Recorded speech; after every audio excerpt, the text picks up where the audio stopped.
आज हम जानेंगे नागा साधुओं के बारे में, उनकी रहस्यमयी दुनिया के बारे में कि आखिर कुंभ के बाद ये नागा साधु जाते कहाँ हैं, कहाँ ये छिप जाते हैं। त्रिवेणी में कल कल बहती गंगा, यमुना और अदृश्य सरस्वती नदी की धारा, और उस धारा में डुबकी लगाते नागा सन्यासी। पूरे शरीर पर भस्म लपेटे दिख रहे नागा सन्यासी कुंभ महापर्व का सबसे बड़ा आकर्षण होते हैं। ये साधु संत कुंभ के मौके पर ही दुनिया के सामने आते हैं, पर जैसे ही कुंभ का मेला खत्म होता है, नागा सन्यासी आम लोगों की नजरों से ओझल हो जाते हैं।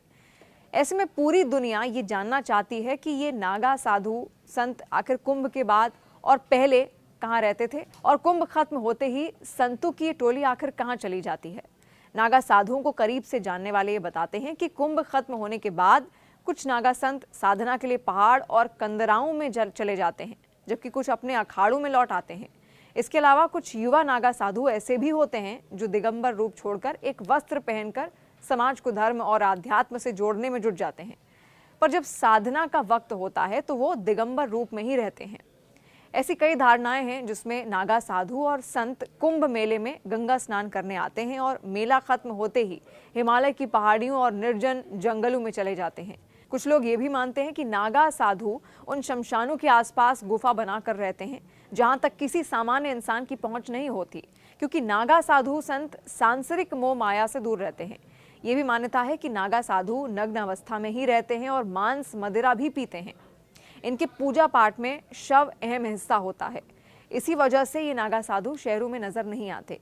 ये भी कहा जाता है कि नागा साधु किसी भी एक जगह पर टिकते नहीं हैं। ये एक वीरान इलाके से दूसरे सुनसान इलाकों तक भटकते रहते हैं, और इसी वजह से इन्हें सामान्य लोगों के बीच नहीं देखा जाता। वो घोर साधना में लीन रहते हैं और जब भी कुंभ और अर्ध कुंभ का मौका आता है, महादेव का आशीर्वाद लेने के लिए वहां पहुंच जाते हैं।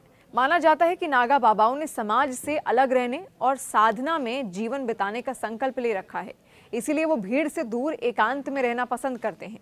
सार्वजनिक मौकों में वो सिर्फ कुंभ जैसे खास अवसर पर ही जनता के बीच नजर आते हैं। नागा बाबा शिव भक्त होते हैं और उनके लिए कुंभ मेला खास मौका होता है।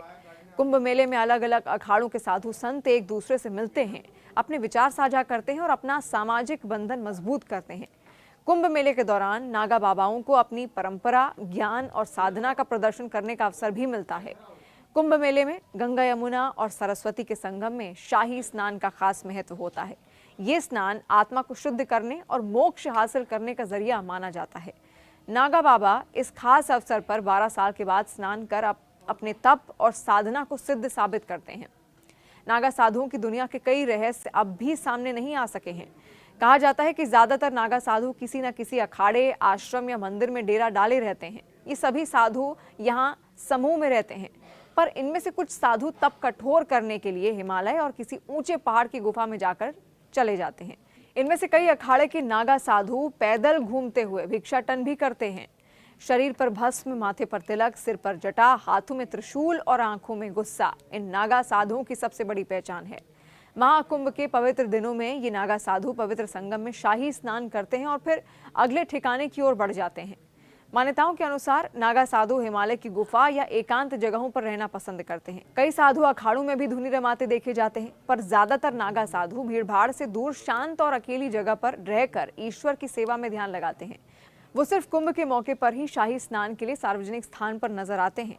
नागा साधु भिक्षा पर जिंदा रहते हैं। वो दिन भर में सिर्फ एक बार खाना खाते हैं। उन्हें बिस्तर पर सोना मना होता है। वो सिर्फ जमीन पर ही सो सकते हैं। नागा साधु मानते हैं कि इंसान बिना वस्त्र के जन्म लेता है और यही प्राकृतिक अवस्था है। इसलिए पूरी जिंदगी नागा साधु तन पर कपड़े नहीं पहनते। वो आकाश को अपना वस्त्र मानते हैं और पूरे शरीर पर भस्म लगाकर रहते हैं। ठंड के दिनों में भी वो कपड़े नहीं पहनते। वो खुद को ईश्वर का दूत मानते हैं और हमेशा उनकी साधना में जुटे रहते हैं। उन्हें युद्ध कला में भी निपुणता हासिल होती है। वो तलवार और त्रिशूल का इस्तेमाल करना भी बखूबी जानते हैं। नागा बाबा का जीवन बेहद साधारण होता है। वो संयमित भोजन करते हैं, योग और ध्यान करते हैं, धार्मिक अनुष्ठानों में शामिल होते हैं, पर कुंभ मेला खत्म हो जाने के बाद दुनिया की नजरों से ओझल हो जाते हैं।